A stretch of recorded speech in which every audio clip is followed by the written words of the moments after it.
नमस्कार दोस्तों, आपका स्वागत है हमारे इस चैनल पर। आज की हमारी कहानी। रात का घना अंधेरा पसरा था। रात की चादर तले इंसानों के साथ साथ अब तो सारे सितारे भी सो चुके थे, पर जिया की आंखों में नींद कहाँ। वह अजीब सी बेचैनी महसूस कर रही थी। अनूप नींद के आगोश में डूबे थे। घड़ी की सुई की टिक टिक से भी उसे झंझलाहट महसूस हो रही थी। पता नहीं क्यों कुछ छूटता हुआ महसूस हो रहा था। अन्नू भाभी का थोड़ी देर पहले ही फोन आया था। नाना जी नहीं रहे। कब? थोड़ी देर पहले उन्होंने अंतिम सांस ली। दिल में कहीं कुछ चटक सा गया। शायद ननिहाल से जुड़ा हुआ वह अंतिम धागा, क्योंकि उनके जाने के साथ ही ननिहाल शब्द जीवन से खत्म हो गया। जिया को ननिहाल हमेशा से बहुत पसंद था। यह वह जगह थी जहाँ लोग उसकी माँ को उनके नाम से पहचानते थे। यहाँ वे जगदीश जी की बहू नहीं, शुभम की पत्नी नहीं, और न ही जिया की माँ थी। यहाँ वो कांता थी, सिर्फ कांता, जहाँ उनके आगमन का लोगों को इंतजार रहता था, जिनकी वापसी के नाम पर लोगों के चेहरे पर उदासी पसर जाती थी। इतनी जल्दी कितने दिनों बाद आई हो? कुछ दिन तो रुको। माँ का चेहरा जितनी तेजी से खुशी से चमकता, उतनी ही तेजी से थप भी पड़ जाता। खुशी इस बात की थी कि कुछ लोग आज भी उनके आने का इंतजार करते हैं।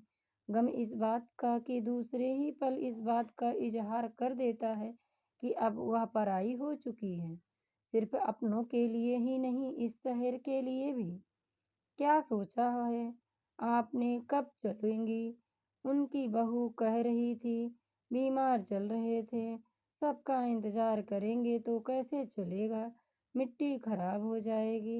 मिट्टी, एक जीता जागता इंसान पल भर में मिट्टी हो गया।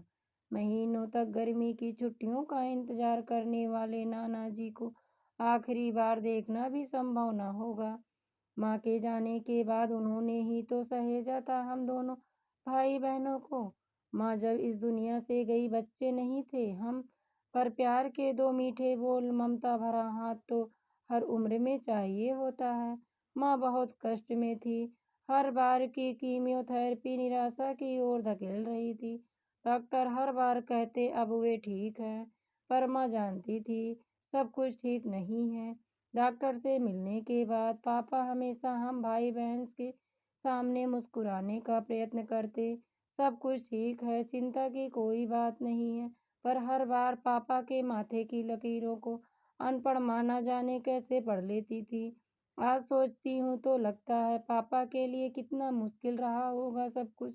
हम सबके चेहरे पर खुशी के कुछ हसीन पल देखने के लिए वे मुस्कुराने का प्रयत्न करते थे, पर मुस्कुराते रहना कोई आसान बात नहीं।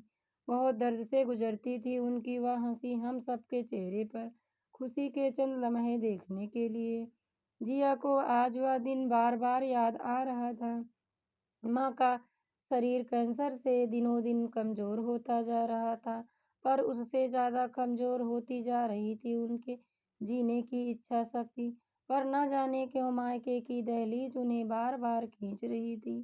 पापा के बार बार मना करने के बावजूद माँ हमें समेटे नाना नानी से मिलने चली गई थी। नाना जी ने बार बार कहा भी था, तुम चिंता ना करो, हम तुमसे मिलने आएंगे। मगर उस दहलीज, उन दीवारों का मोह उनसे छूट नहीं रहा था। छूटता भी क्यों? जीवन की न जाने कितनी यादें जुड़ी थी उन दीवारों से, उन गलियारों से। उन्हें हमेशा लगता था शहर के चौराहे नुक्कड़ उनकी राह आज भी तक रहे हैं। एक एक चीज का हिसाब रखने वाली माँ नानी के घर जाकर न जाने क्यों भुलक्कड़ बन जाती थी। नानी के बार बार कहने पर भी कुछ न कुछ सामान हर बार छूट ही जाता था। हर समय हर चीज को सहेजने वाली माँ खुद को सहेजना भूल जाती थी। जिनकी उंगलियों पर एक एक चीज होती, वे न जाने क्यों मायके से लौटते समय चीजें रख कर भूल जाती। शायद वे उस घर में अपने वजूद की खुशबू बनाए रखना चाहती थी, पर उस बार वे सामान नहीं, शायद अपने आप को भूल आई थी। कभी कभी इंसान मौत से पहले ही मर जाता है। माँ शायद अपना अंत जानती थी। हमेशा बोलने वाली माँ अचानक चुप हो जाती या फिर बहुत बोलने लगती। बहुत कुछ कहना था उन्हें, पर शायद हम ही उन्हें सुन नहीं पाए। कुछ था जो माँ के साथ ही अनकहा रह गया। अब की बार वे लौट कर आई तो कुछ था जो उनसे छूट रहा था, पर माँ मुँह से कुछ भी न कहती। रिश्तों और संबंधों को हमेशा सहेजने और समेटने वाली माँ सूख रही थी। माँ हमेशा कहती थी, वृक्षों से हमें संबंधों को गहराई की कला सीखनी चाहिए। कुल्हाड़ी की एक चोट से सिर्फ जड़ें ही नहीं, मरती पेड़ भी मर जाता है। नैनम छिद्यन्ति शास्त्राणि नैनम दहति पावका न चैनम क्लेशयन्त्यो न शोषयति मारुतः। इस श्लोक को हमेशा कहती। अंतिम आहूति के बाद साथ पूजा संपन्न हुई। जिया अपनी सोच के दायरे से बाहर आ गई। नाना जी तस्वीर में मुस्कुरा रहे थे। स्वागत करने वाले हाथ, दुलार वाले हाथ आज तारीफ बन चुके थे। सभी लोग प्रसाद ग्रहण कर आंगन में ही बैठ गए। बड़े मामा जी के लड़के ने नाना जी के जीवन पर एक छोटी सी वृत्त चित्र बनाया था। जिया हर कोने में बिखरी बचपन की यादों को आंचल में समेट रही थी। पता नहीं अब कब आना हो भी, या शायद। नाना जी का मुस्कुराता चेहरा आंखों में समा गया। ऑफिस जाते नाना जी, पोते की शादी में नाचते नाना जी, परिवार के साथ खाना खाते नाना जी। जिया की आंखों के आंसू रुक नहीं रहे थे। अन्नू भाभी ने धीरे से चेहरे उनके हाथों पर हाथ रखकर स्नेह और आश्वासन का स्पर्श भी उन आंसुओं को रोक न सका। अनूप ने धीरे से रूमाल जिया की तरफ सरका दिया। कुछ था जो जिया किसी से भी बांट नहीं पा रही थी। पूजा संपन्न हो चुकी थी। धीरे धीरे घर के सभी पड़ोसी, दोस्त और रिश्तेदार प्रसाद लेकर अपने अपने घर लौटने लगे। अनूप ने भी धीरे से इशारा किया, अगर अभी निकल लेंगे तो रात तक घर पहुंच जाएंगे। रुकने का कोई मतलब भी नहीं था और रुकने वाला भी दूर दूर तक कोई नहीं था। रोकने और मनुहार करने वाले हाथ तो न जाने कब का हाथ छुड़ाकर इस दुनिया से जा चुके थे। जिया ने सबसे इजाजत मांगी। मामी जी ने अनूप और जिया का टीका किया और घर के लोगों के लिए डब्बे में प्रसाद बांध कर दे दिया। जिया ने एक भरपूर नजर घर पर डाली। कितना कुछ समेट लेना चाहती थी वह। शायद रिश्ते, शायद घर, या फिर शायद या शहर, सब कुछ तो छूट रहा था। गाड़ी धूल उड़ाती आगे बढ़ गई। रास्ते भर जिया ने किसी से कोई बात नहीं की, पर अन्नू कुछ कुछ समझ रही थी। वह उसके चेहरे को पढ़ने का प्रयास कर रही थी। उम्र में उससे छोटी ही थी, पर दुनिया की उसे बड़ी अच्छी समझ थी। जीजा जी, बड़ी देर से गाड़ी चल रही है, कहीं ढाबा देखकर गाड़ी रोक लीजिए, चाय पीने का मन कर रहा है। अन्नू समझ चुकी थी, कुछ ऐसा था जो जिया को चुभ रहा था। जिया बेचैन है, अन्नू यह अच्छी तरह समझ रही थी। नाना के घर से हमेशा के लिए नाता कहीं ना कहीं टूट रहा था। सब लोग ढाबे की ओर चल पड़े। जिया भरे कदमों से कुर्सी की तरफ बढ़ रही थी कि अन्नू ने हाथ पकड़कर उसे रोक लिया। दीदी, आप बुरा ना माने तो एक बात कहूँ? हाँ, बोलना। नाना जी का जाना हम सबके जीवन में एक खालीपन भर गया है, पर इस दुनिया में जो आया है उसे एक दिन तो जाना ही है। नाना जी अपनी सारी जिम्मेदारियां पूरी करके गए हैं। मुझे ऐसा लगा आपके आंसुओं का कारण सिर्फ नाना जी का जाना नहीं है, ऐसा कुछ है जो आपको कचोट रहा है। आपके आंसू थम नहीं रहे हैं। जिया चुपचाप अन्नू के चेहरा देखती रही। अन्नू न जाने कैसे उसके दिल के दर्द को समझ गई थी। अन्नू, तुमसे आज तक कुछ भी छिपा नहीं है। आज भी तुमसे मैं कुछ भी नहीं छिपाऊंगी। जिस घर में मेरी माँ पली बड़ी, जिनकी हर सांस मायके से शुरू होती थी और मायके पर ही खत्म होती थी, आज नाना जी के घर जब वह वृत्त चित्र चला तो मामा जी के बेटे, बहू, नाती पोते सबकी तस्वीरें थी, पर मेरे पापा, मेरी माँ की एक भी तस्वीर नहीं थी।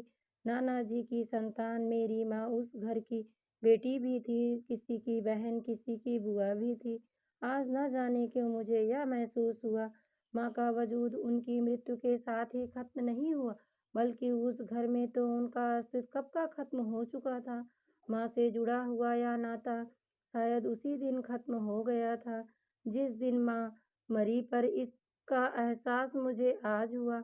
अन्नू, लोगों की थोड़ी सी अनदेखी सिर्फ रिश्ते को ही ठंडा नहीं करती, इंसान को भी ठंडा कर देती है। आज मैंने महसूस किया, कुछ साल पहले मेरी माँ मरी तो सिर्फ उनका शरीर मरा था, पर लोगों की नज़रों में उनका अस्तित्व तो बहुत पहले ही मर गया था। जानती हो अन्नू, छोटी चाची गरीब परिवार से थी। दादी ने उनकी सुंदरता देखकर चाचा से शादी की थी।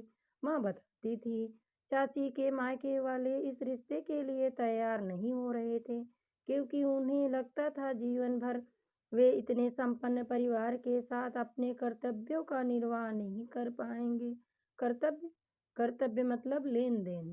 भारतीय परिवारों में हर मौके, तीज त्योहार पर आने वाला नेक बहू के घर वालों और समधियों का कर्तव्य ही तो है। जिया की बात सुन अन्नू मुस्कुरा दी। अन्नू उस पर से तुर्रा, यह कि इसमें नया क्या है, दुनिया करती है। दादी ने चाची की सुंदरता पर मोहित होकर उन्हें 2 कपड़ों में लाना मंजूर तो किया था, पर शादी होते ही दादी यह बात भूल चुकी थी कि चाची के परिवार के लोगों की ऐसी स्थिति नहीं है कि वे हर मौके पर नेक भेजते रहें। पर चाची ने अपने मायके वालों की इज्जत रखने के लिए न जाने कितनी बार चाचा जी से बचा बचा कर रखे पैसों से कभी मिठाई तो कभी कपड़े खरीद कर मायके की इज्जत रखी। दादी इंसान के तौर पर बहुत अच्छी थी, पर सास दादी समझ जाती थी कि यह सारा सामान किस तरह से एकत्र किया गया है। सैया का दाम और भैया का नाम। दादी का यह एक वाक्य चाची को नस्तर की तरह चुभता, पर बेचारी क्या करती। घर में वह जेठानी भी थी, एक अनदेखी सी प्रतिद्वंद्विता बनी ही रहती।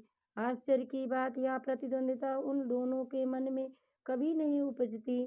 माँ के चाची से हमेशा से अच्छे संबंध रहे, पर दादी, बुआ और नाते रिश्तेदार तुलना कर ही देते थे।